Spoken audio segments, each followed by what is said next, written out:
certinho. Boa noite a todos, sejam todos bem-vindos à nossa casa de amor, nossa casa de paz.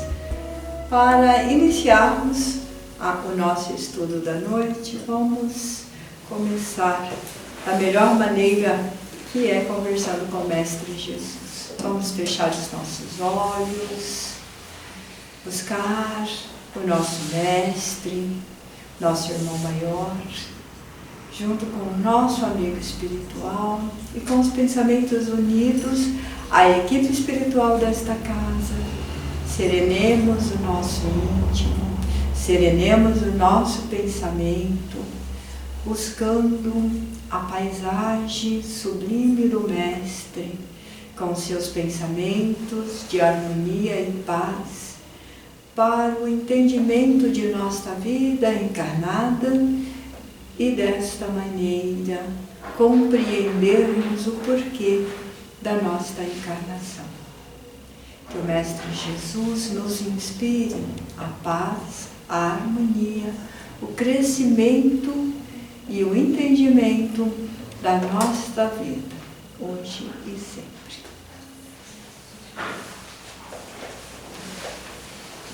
Boa noite, boa noite. Hoje nós estamos no capítulo 13, sobre que a mão esquerda não vê o que a mão direita está fazendo. Não veja as ações da mão direita. Sempre que a gente vê este título falando que Jesus pediu para que nós não deixássemos que a mão esquerda visse a ação da mão direita, ocultasse as ações da mão direita, nós ficamos nos perguntando o porquê disso. Por que mão esquerda? Por que mão direita? O que ele quis dizer com isso? O porquê disso?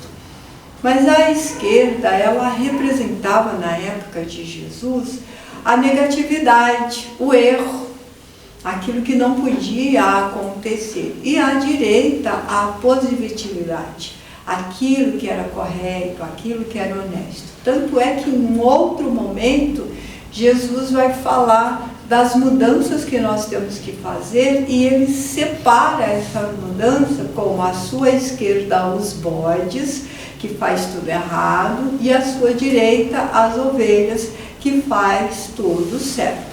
Então, não deixar os erros atrapalhar os acertos, ou então não pegar acertos, caridade, bondade, aquilo que a gente pode fazer pelo outro, mas ficar falando disso, como acontecia naquela época, porque os fariseus, quando eles iam dar uma esmola, quando eles faziam uma doação no templo, eles mandavam tocar as trombetas, fazendo assim com que todos da cidade, todos dos lugares, soubessem o que eles estavam fazendo.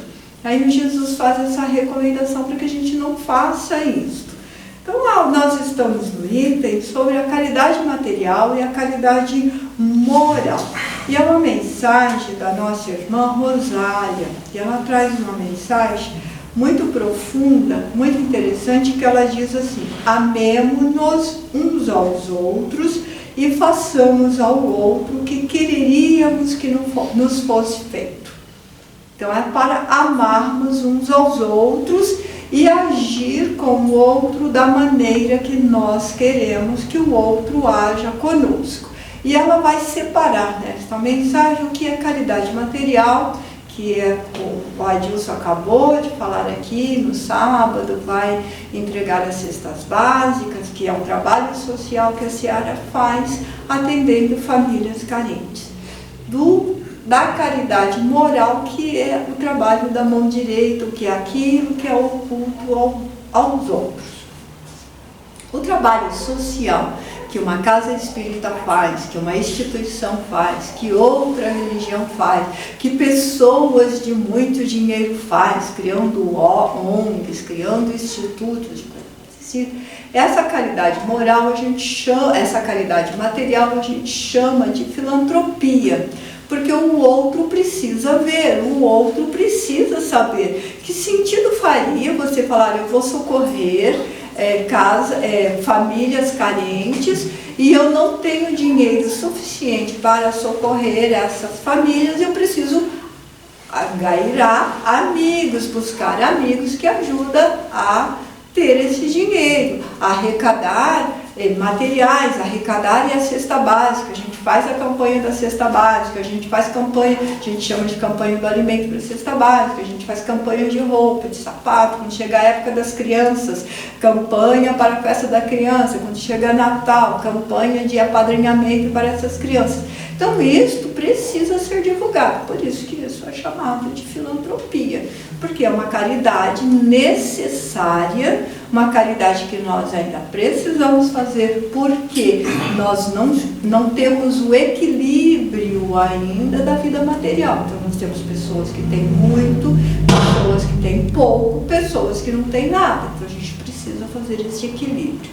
Algumas pessoas acreditam que esse equilíbrio corresponde aos governantes, mas a sociedade, o governo, um país, a existência de uma nação, de um reinado ou de qualquer coisa parecida, é a constituição de um todo.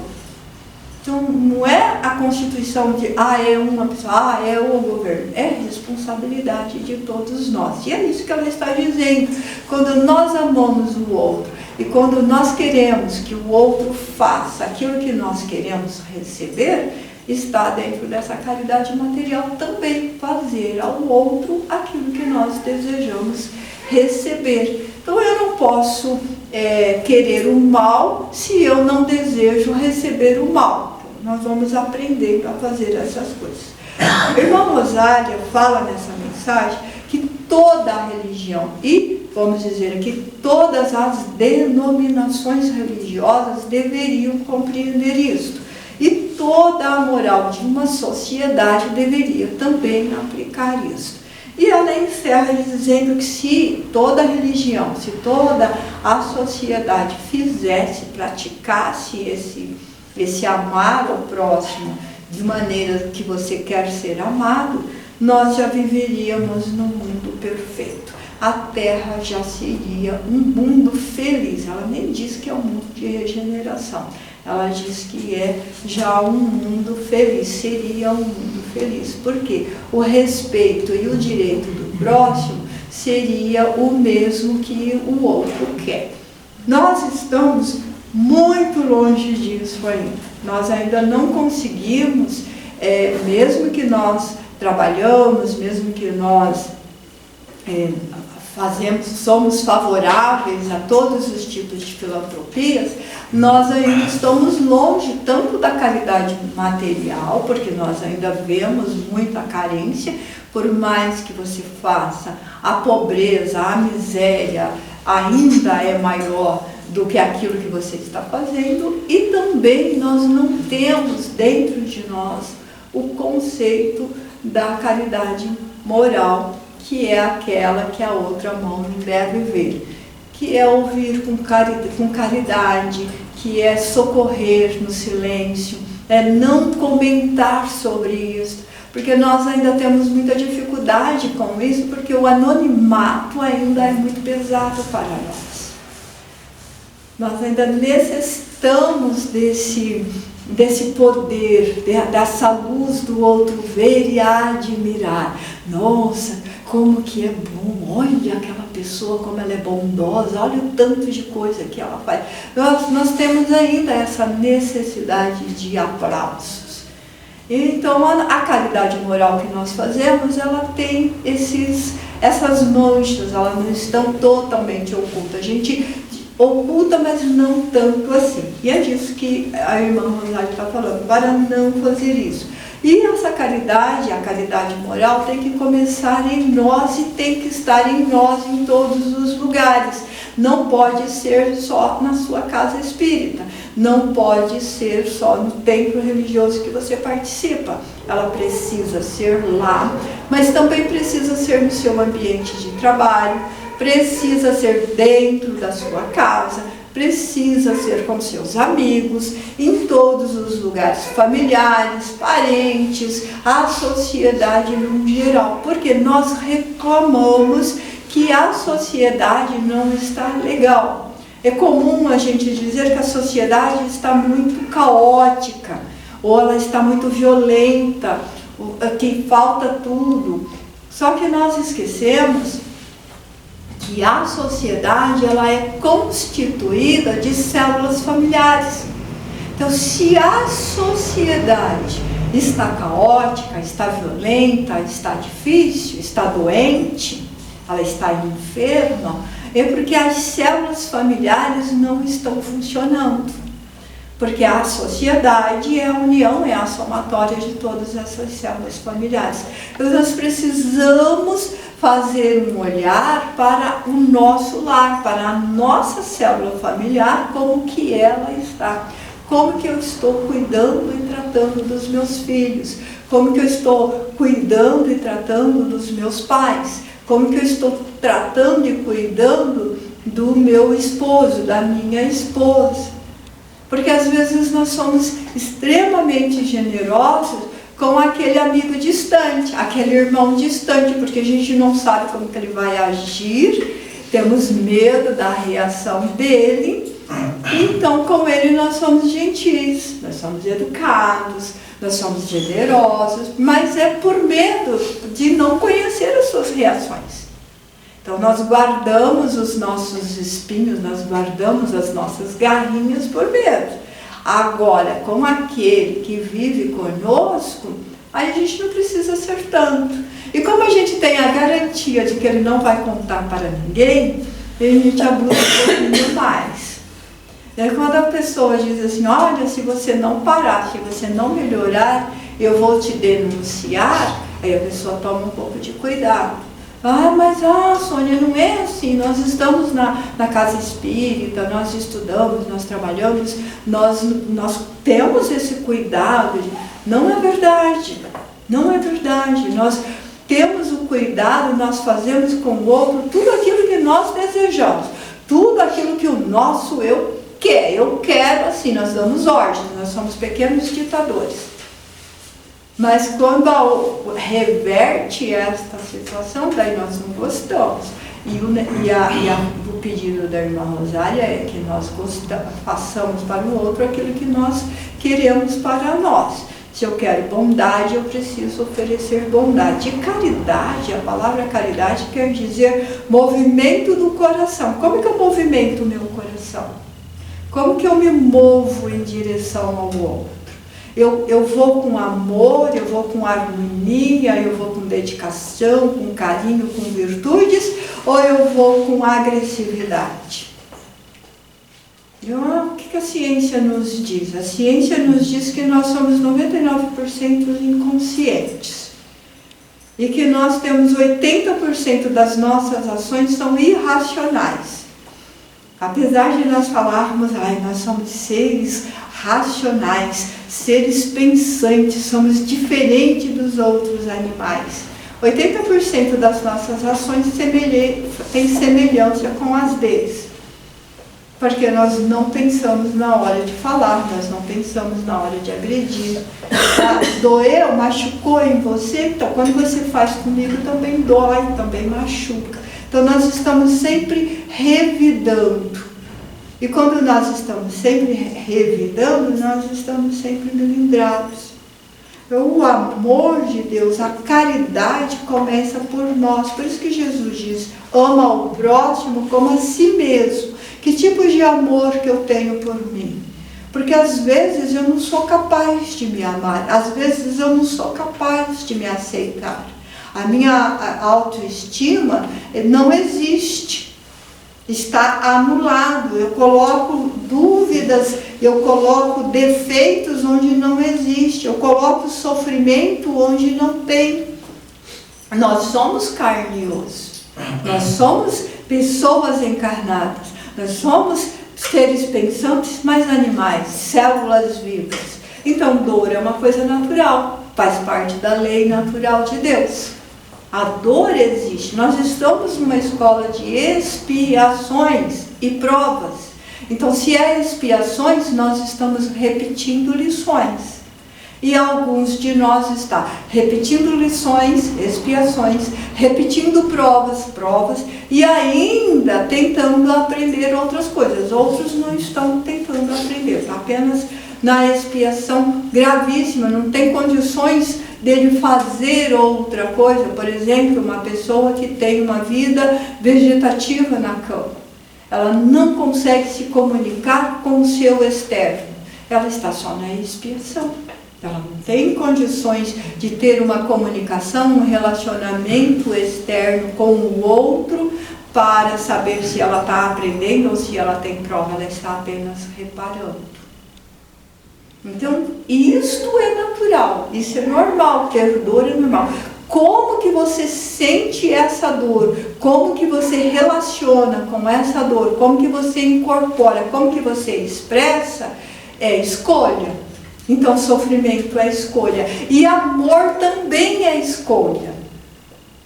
Virtudes são escolha. Nós não somos amor ainda, nós somos instintos. Se 80% das nossas ações são instintos, são irracionais, nós ainda estamos aprendendo a racionalidade. Se nós estamos aprendendo a raciocinar, nós estamos aprendendo a fazer escolha. E é mais fácil para nós odiar, melindrar, queixar-se, invejar, ciumar, querelar, do que perdoar, do que amar, do que ter carinho, do que ter paciência, do que ter perdão. É mais fácil. Perdoar não é tão fácil, ainda mais que nós desejamos que o perdão seja amnésia. Nós queremos esquecer o que aconteceu para perdoar, impossível. Nosso cérebro foi criado para guardar tudo, saber tudo. Mesmo aquelas coisas que a gente diz que não lembra, mesmo aquelas coisas que a gente diz assim, eu não me lembro quando eu era criança, eu não me lembro da minha primeira fase infantil, eu não me lembro de tal coisa, está no inconsciente, guardadinho, bonitinho. E como o inconsciente ele não fala por verbo, ele fala por sensações, ele fala por emoções. Se nós expressamos muita dor, muito sofrimento, muita angústia, muita tristeza, muita querela, muita maldade, é isso que está no nosso inconsciente. E é desse amor que a Rosália está falando, é dessa caridade que a irmã Rosália está falando. Que tipo de amor que você tem por você, e ele precisa começar por nós e precisa começar com a pergunta que ela faz. Para que nós estamos aqui? Para que nós estamos encarnados? Fosse só para encarnar e desencarnar, apesar de nós fazermos isso várias e várias encarnações, vários e vários séculos, não é só para isso que nós estamos aqui. Nós estamos aqui para aprender. Nós estamos aqui para refazer as nossas lições. Um dos primeiros parâmetros para nós entendermos e começarmos a mudar aqui, sugerido pela Rosália, é a saúde do corpo, principalmente do cérebro, porque o nosso cérebro é o motor que move a nossa vida. Tudo que acontece conosco, tudo que nós vivemos, tudo que nós sabemos, tudo que nós fazemos, depende deste motor. Se este motor não funciona, nós temos vida vegetativa na cama. Se ele para, nós desencarnamos. Então, nós temos que ter um caso de amor com o nosso cérebro. Quando a gente fala, mas eu sou muito burro mesmo, mas é isso, quando a gente está fazendo uma agressão, esse motor maravilhoso. Então, nós não somos burros, nós não fomos... é um erro dizer que é burro. Talvez ignorantes, porque nós somos criados simples e ignorantes, para aprender todas as coisas. Então, nós talvez ignoramos muitas coisas, e sim, ignoramos muitas coisas, mas não a burrice.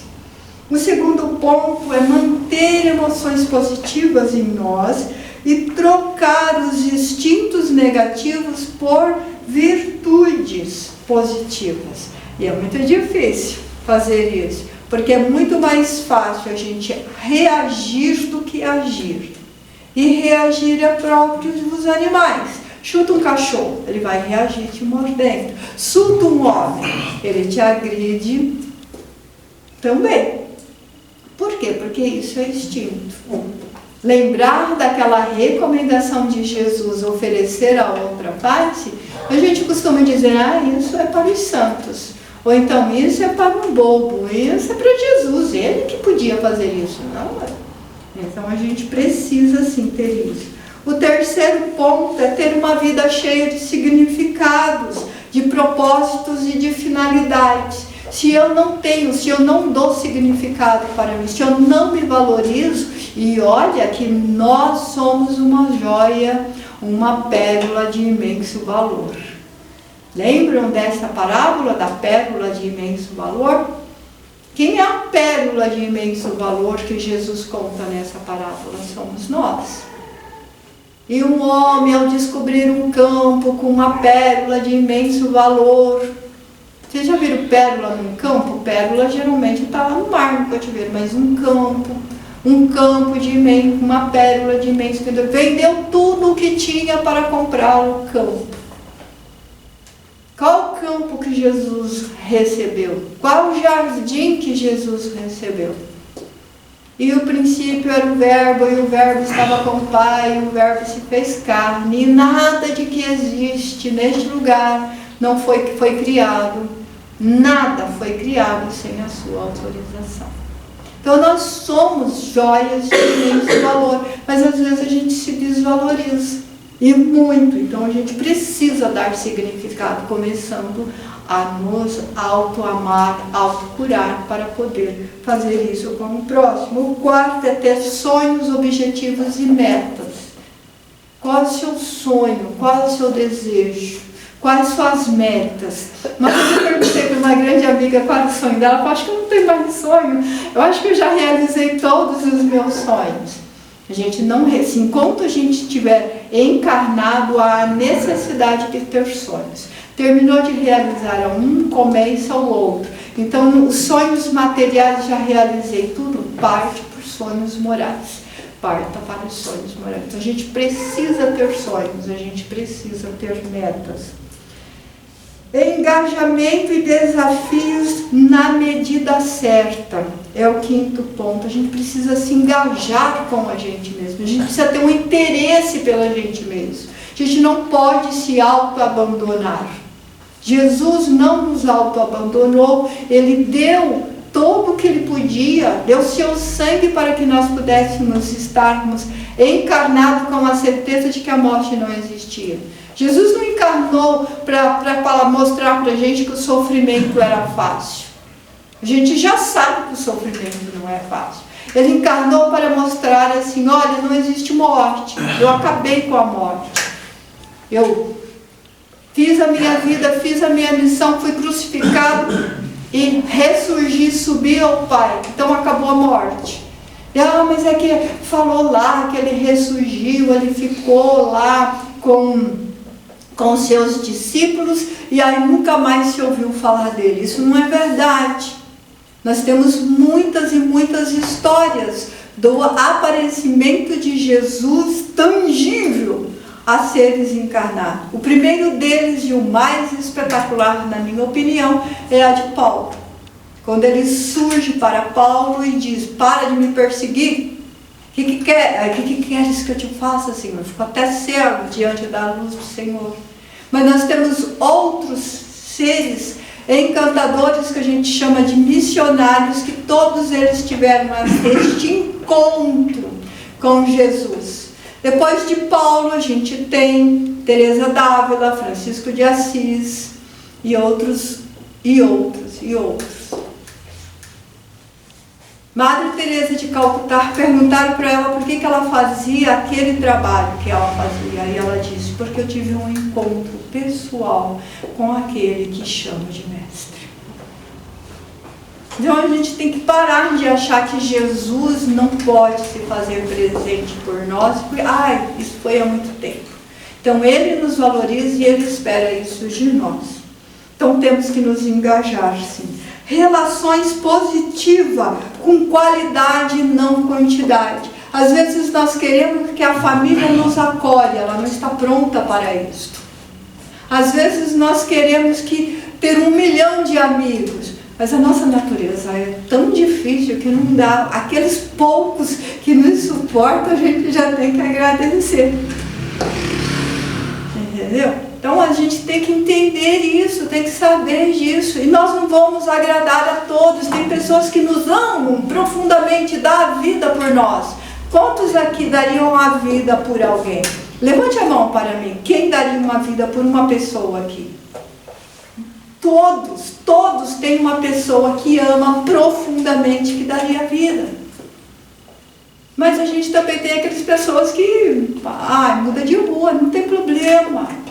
Muda de calçada, não tem problema. Ou ele ou você está doente, ou os dois estão doentes. Então a gente precisa compreender isso também. Então não é quantidade, é qualidade.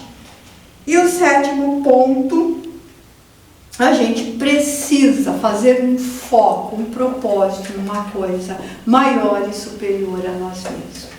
Quando a gente faz uma coisa superior a nós mesmos, quando a gente consegue esquecer um pouquinho de nós e olhar um pouco ao nosso entorno, a gente tem uma vida mais feliz. A gente consegue fazer essa caridade moral com a mão totalmente oculta. Então nós precisamos entender isso. Nós não estamos sozinhos nesse jardim maravilhoso de Jesus. Todos somos joias de valor, pérola de grande valor, e não estamos sozinhos. Nós estamos caminhando uns com os outros. E também não somos desconhecidos. Podemos não ter consciência deste momento nesta vida, quem é o presidente da Rússia, e pode ser que a gente fale mal dele, de outro presidente, de outro, e pode ser que eles sejam os nossos amigos. Nessa mensagem a irmã Rosália diz: não critiqueis ninguém, não fale mal, não critique ninguém, porque você não sabe que talvez aquele que você despreza, talvez aquele que você não cuida, talvez aquele que você critica, talvez aquele que você odeia, em uma vida anterior foi o ser que você mais amou. Então nós precisamos ter essa consciência de que todos que estão em torno de nós são os seres mais próximos e os mais conhecidos. Nós estamos numa mesma escola. A diferença de ser uma escola material, onde você vai, conhece o diretor e todos os professores, ela é tão grande, tão imensa, que não dá para conhecer todos os professores, todos os diretores e todos os alunos. Mas somos sim conhecidos uns dos outros. Somos sim amigos uns dos outros. E para encerrar, vamos buscar o Mestre Jesus.